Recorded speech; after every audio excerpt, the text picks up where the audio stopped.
Bollywood singer Rahul Fazilpuria पर firing का मामले में आपको बता दें, पुलिस ने हत्या के प्रयास का मामला दर्ज कर लिया है। बादशाहपुर थाने में अज्ञात के खिलाफ मामला दर्ज किया गया। बता दें कि सोमवार को देर शाम राहुल फाजिलपुरिया पर गुरुग्राम के एसपीआर मार्ग पर हमला किया गया था। हमलावर कौन थे और उन्होंने राहुल फाजिलपुरिया पर हमला क्यों किया, इसके बारे में अभी तक पता नहीं चल सका है। लेकिन राहुल फाजिलपुरिया पर हुई फायरिंग में बड़ा खुलासा हुआ। हमलावर 2 गाड़ियों में फाजिलपुरिया का पीछा कर रहे थे। एक कार पंच और दूसरी हैरियर थी। हमले से पहले का एक सीसीटीवी फुटेज भी सामने आया, जिसमें हमलावरों की पंच फाजिलपुरिया की थार का पीछा करते हुए नजर आ रही है, जो तेजी से थार को ओवरटेक करने की भी कोशिश करती है। ऐसा लग रहा है कि वे आगे जाकर फाजिलपुरिया की थार को ब्लॉक कर गोलियां बरसाने वाले थे। हालांकि फाजिलपुरिया ने थार गाड़ी भगाकर अपनी जान बचाई। तो देखिए, बड़े बड़े अपडेट अब इसमें सामने आ रहे हैं। हालांकि पुलिस जो है इस पूरे मामले की कार्रवाई करते हुए आगे कार्रवाई बढ़ाती हुई नजर आई है। संजय राठौर संवाददाता ज्यादा जानकारी के साथ जुड़ गए हैं। संजय, देखिए, राहुल फाजिलपुरिया पर जो फायरिंग का मामला था उसमें सबसे बड़ी बात यह है कि हत्या का मामला जो है दर्ज कर लिया गया है। दूसरा, एक सीसीटीवी फुटेज भी सामने आया है जिसमें कि जो हमलावर हैं 2 गाड़ियों में सवार हैं और फाजिलपुरिया की थार का पीछा करते नजर आ रही है। अब तक क्या कुछ हुआ है इसमें, संजय? जी बिल्कुल, सुनिश्चित मैं आपको बताना चाहूंगा जिस तरीके से कल देर रात जो गुरुग्राम के अंदर बॉलीवुड सिंगर राहुल फाजिलपुरिया का 2 गाड़ियों ने पीछा किया, उसके बाद अज्ञात हमलावरों ने एक के बाद एक गोली जो है राउंड फायर की, जिसमें सिंगर कहीं ना कहीं बाल बाल बचते नजर आए। गुरुग्राम पुलिस ने इस पूरे मामले में अब बादशाहपुर पुलिस स्टेशन में हत्या के प्रयास का जो है मामला दर्ज कर लिया अज्ञात हमलावरों के खिलाफ। और सबसे बड़ी बात यह है कि जो पंचगाड़ी सिंगर का पीछा कर रही थी उस गाड़ी को भी आइडेंटिफाई कर लिया, साथ ही साथ उस गाड़ी को भी बरामद कर लिया और जो आरोपी हैं उनकी पहचान हो गई है। अभी तक सूत्रों की माने तो सोनीपत निवासी की ये कार है जिसने अपनी कार को रेंट पे दिया था और जो युवक इस गाड़ी को लेके आया था वो भी सोनीपत का बताया जा रहा है। और कल वारदात को अंजाम देने के बाद गुरुग्राम के बिलासपुर इलाके में इस कार को छोड़कर आरोपी फरार हो गए थे, जहां से गुरुग्राम पुलिस ने इस कार को बरामद किया। गुरुग्राम पुलिस अब तमाम उस एंगल से जांच करी और गुरुग्राम पुलिस की जो टीमें हैं वो अलग अलग लोकेशन पर जाकर जो आरोपी की है वो धरपकड़ करने में जुट गई है, क्योंकि जिस तरीके से सीसीटीवी में भी साफ तौर पे देखा जा सकता है कि 2 कार जो है सिंगर राहुल फाजिलपुरिया की जो गाड़ी का है वो पीछा करती हुई नजर आई और एसपीआर रोड पर जब राहुल फाजिलपुरिया पहुंचे तो उसके बाद उसके ऊपर फायर किया गया। हालांकि राहुल फाजिलपुरिया ने अपनी जो थार गाड़ी थी उसको भगाकर अपनी जान जरूर बचाई है, लेकिन कहीं ना कहीं जिस तरीके से सिद्धू मूसेवाले की भी इस तरीके से हत्या की गई थी, पहले जो बदमाश से घात लगाए बैठे हुए थे, रेकी की हुई थी और उसके बाद एक गोली मारकर उसकी हत्या कर दी गई। और दूसरा मामला अब गुरुग्राम का है, जहाँ पर बॉलीवुड सिंगर अपने गांव से अपने फ्लैट की तरफ जा रहे थे तो घात लगाए बदमाशों ने उनके ऊपर हमला कर दिया। गुरुग्राम पुलिस ने गाड़ी को तो बरामद कर लिया, उस गाड़ी के आधार पर जो आरोपी हैं उनकी भी पहचान होगी। गुरुग्राम पुलिस लगातार धरपकड़ कर रही जल्द से जल्द, और गुरुग्राम पुलिस दावा भी कर रही है जल्द से जल्द जो आरोपी हैं पुलिस की गिरफ्त में होंगे। जी बिल्कुल संजय, आपने जिक्र किया सिद्धू मूसेवाला का। जब उनकी हत्या हुई थी उस वक्त भी कुछ इसी तरीके से चीजें सामने आई थी कि 2 गाड़ी में सवार लोग थे, बदमाश थे और फायरिंग की गई। अब कहीं ना कहीं ये जो मंजर था कल भी वो बिल्कुल सेम देखने को मिल रहा है। क्या किसी गैंग का नाम शामिल हुआ है? क्या कोई गैंग का नाम सामने आया है? इसको लेकर कुछ कहा है पुलिस ने? जी बिल्कुल, अभी गुरुग्राम पुलिस तमाम उस एंगल से जांच करे और साथ ही साथ जो सिंगर राहुल फाजिलपुरिया है उससे भी पूछताछ की गई। कोई यदि किसी से कोई दुश्मनी है या फिर किसी पे शक है तो गुरुग्राम पुलिस को बताए, लेकिन जिस तरीके से सीसीटीवी में पंचगाड़ी का जब नंबर सामने है, गुरुग्राम पुलिस ने सीसीटीवी के आधार पर उस गाड़ी को वेरीफाई करा है और जो आरोपी की पहचान होगी और जो पंचगाड़ी है वो भी गुरुग्राम पुलिस ने अब बरामद कर लिया। और हाल ही में यानी कि कुछ महीनों पहले की बात करूं तो राहुल फाजिलपुरिया की जो सिक्योरिटी थी, जो कमांडोज मिले हुए थे उनको भी जो सुरक्षा दी गई थी वो भी वापसी ले ली गई थी। और ऐसे में लोकसभा चुनाव भी कहीं ना कहीं राव इंद्रजीत के खिलाफ जेजेपी के टिकट पे राहुल फाजिलपुरिया लड़ चुके हैं। तो ऐसे में कहीं ना कहीं एक बार फिर कहीं ना कहीं गुरुग्राम के अंदर बदमाशों के हौसले बुलंद नजर आ रहे हैं। और जिस तरीके से बॉलीवुड सिंगर के ऊपर घात लगाए हुए बदमाशों ने पहले उनका पीछा किया, उसके बाद कहीं ना कहीं उनकी आत्महत्या यानी कि जिस तरह की, माफ कीजिएगा, उनको निशाना बनाने का प्रयास किया। ऐसे में अब गुरुग्राम पुलिस ने अज्ञात हमलावरों के खिलाफ मामला दर्ज जरूर कर लिया और दावा कर रही है गुरुग्राम पुलिस जल्द ही जो आरोपी हैं वो पुलिस की गिरफ्त के अंदर होंगे। ठीक है संजय, बेहद शुक्रिया जुड़ने के लिए और तमाम जानकारी देने के लिए।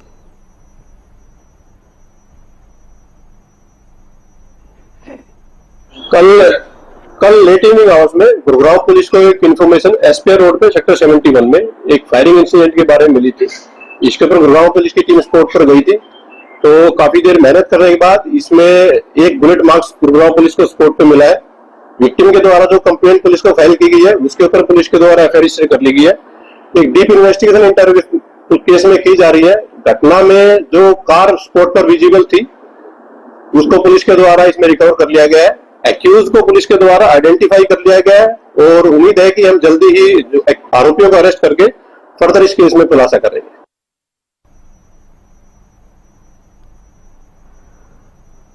हरियाणा के करनाल में चर्चित अमन ढाबा फायरिंग केस में एसटीएफ को बड़ी सफलता मिली है।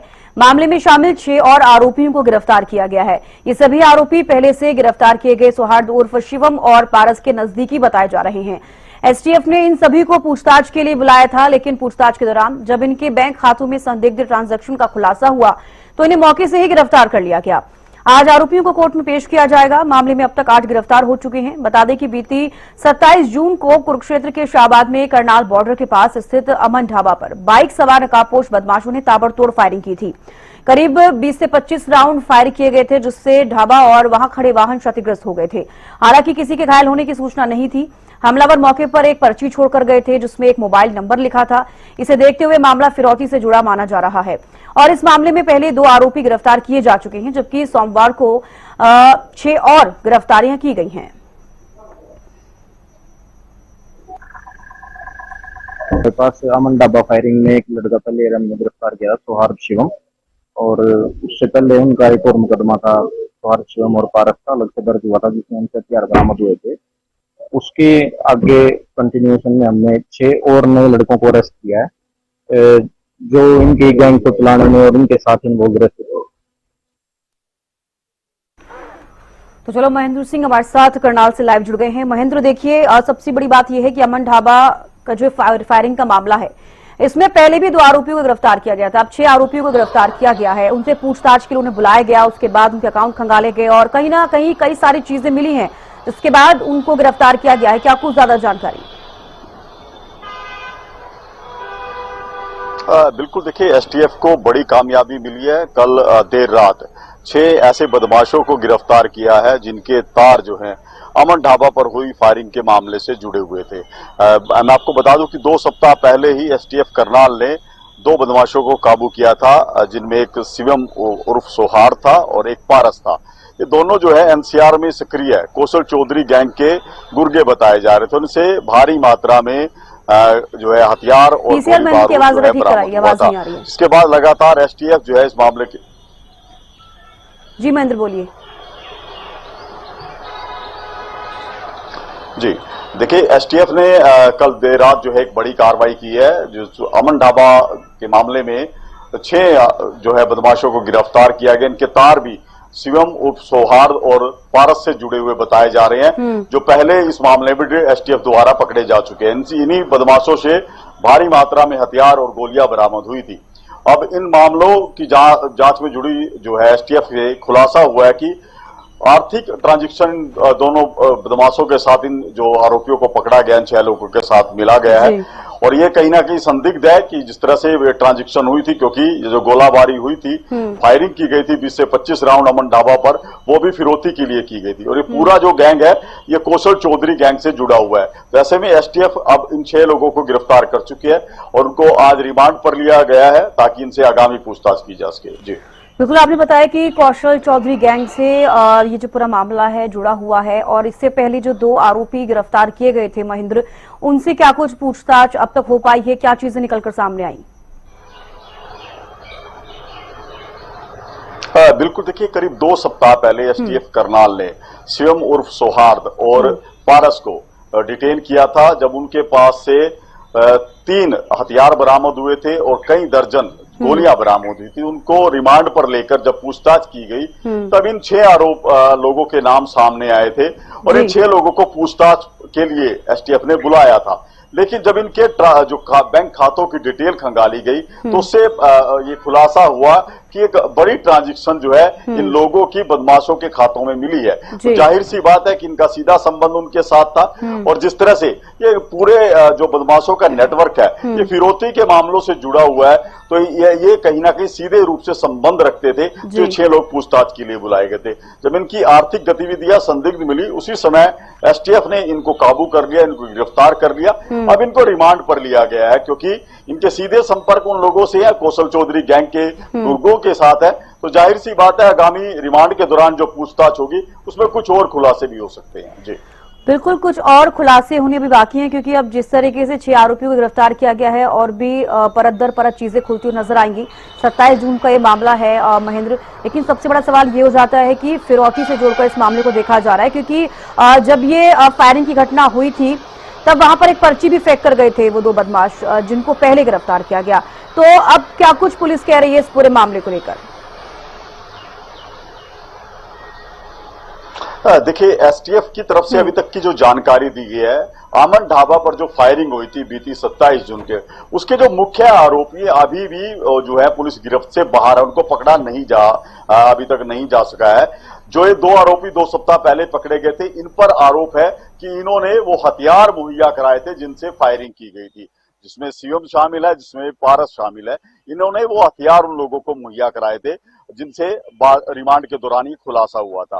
अब शिवम और पारस के साथ जिन लोगों के संपर्क थे, जिन लोगों उनको आर्थिक सहयोग करते थे या जिनके साथ उनका लेन देन था, उन लोगों को डिटेन जो एसटीएफ ने किया था और एक खुलासा हुआ है। और जहां तक पर्ची का सवाल है, बिल्कुल ये पूरा जो गैंग है ये फिरौती का अवैध कारोबार चलाता है। उनके जो गुर्गे हैं इसी तरह से फायरिंग करते हैं किसी संस्थान पर, किसी व्यापारी के स्थान पर, और उसको वहां बकायदा पर्ची या इस तरह की कोई सूचना दी जाती है ताकि वो संपर्क करे, उसको डराया जा सके और उससे फिरौती की रकम वसूली जा सके। पर्ची के बारे में भी अभी तक यही सामने आई है जानकारी कि पर्ची और ये पूरी फायरिंग जो मामला था ये फिरौती को लेकर ही था। बिल्कुल। और महेंद्र, आपसे ये भी सवाल लेना चाहूंगी कि जो हम जिस ढाबे की बात कर रहे हैं उसका जो मालिक है उसका क्या कुछ कहना है, क्योंकि इससे पहले 2 आरोपियों को गिरफ्तार किया गया और जांच आगे बढ़ती नजर आई है और उस पूछताछ में सामने आए कि 6 लोग और शामिल है, अब उनको भी गिरफ्तार कर लिया गया है।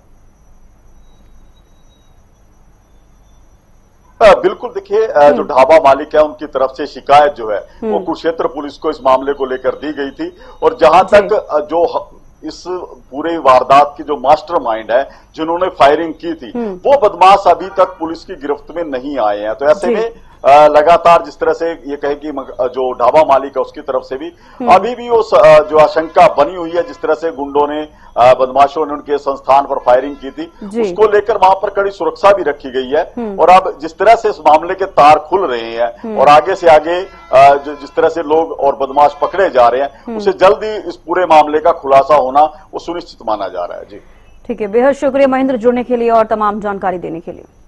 तो देखिए, आपको बता दें कि जो अमन ढाबा पर फायरिंग हुई थी 27 जून को, उस मामले में पहले 2 आरोपियों को गिरफ्तार किया गया, अब 6 और आरोपियों को गिरफ्तार कर लिया गया है, क्योंकि जब पुलिस की जांच आगे बढ़ी तब इन 6 नामों का जिक्र किया गया, उसके बाद उन्हें पूछताछ के लिए बुलाया गया। फिलहाल उन्हें गिरफ्तार कर लिया गया है और पुलिस आगे की कार्रवाई कर रही है।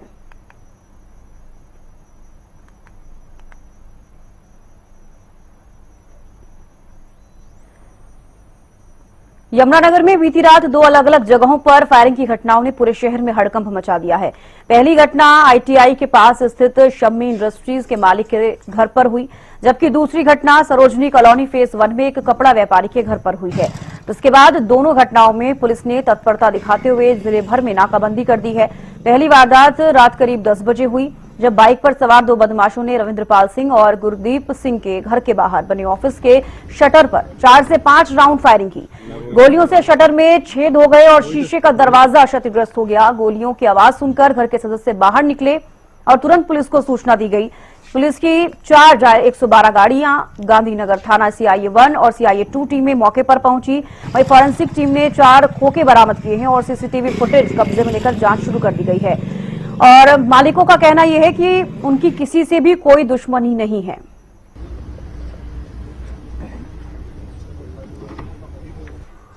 हरीश कोहली संवाददाता ज्यादा जानकारी के साथ जुड़ गए हैं। हरीश, यमुनानगर में जो फायरिंग हुई है, 2 जगहों पर फायरिंग हुई है, सबसे पहले ज्यादा जानकारी आपसे चाहूंगी।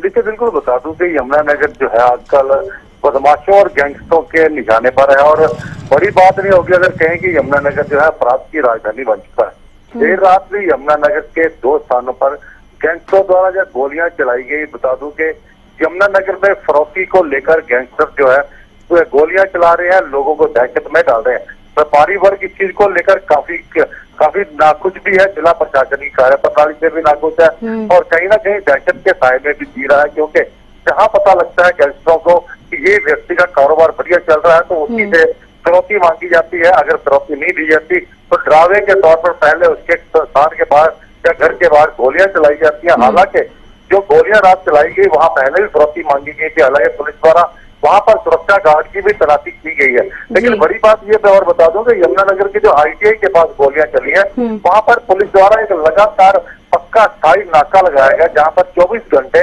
पुलिस तैनात रहती है और जो गोलियां चलाने वाले जो युवक थे, गैंगस्टर थे, वो बिना नंबर की बाइक के उस नाके को क्रॉस करते हैं, मात्र 50 कदम दूरी पर गोलियां चलाते हैं और उसी नाके से वापिस आकर दूसरी जगह पर गोलियां चलाकर घटना को अंजाम देते हैं। लेकिन बड़ी बात यह रही कि पुलिस को नाके को क्रॉस करने के बाद भी पुलिस और गैंगस्टरों को नहीं रोका, क्योंकि हालांकि उनका बिल्कुल भी बाइक के ऊपर कोई नंबर नहीं था। पुलिस जरूर लिपापोती कर रही है कि गैंगस्टरों को बहुत जल्द गिरफ्तार कर लिया जाएगा, जो लोग आपराधिक गतिविधि के अंजाम दे रहे हैं उनको जल्द सलाखों के पीछे पहुंचाया जाएगा। लेकिन अभी तक जो है लोग कहीं ना कहीं दहशत में है। यमुनानगर में गुंडागर्दी का आलम जो है वो लगातार बढ़ता जा रहा है। हरीश, जो ITI के पास एक कंपनी के मालिक के घर पर फायरिंग हुई है, उसमें घर वालों का क्या कुछ कहना है इस पूरे मामले को लेकर?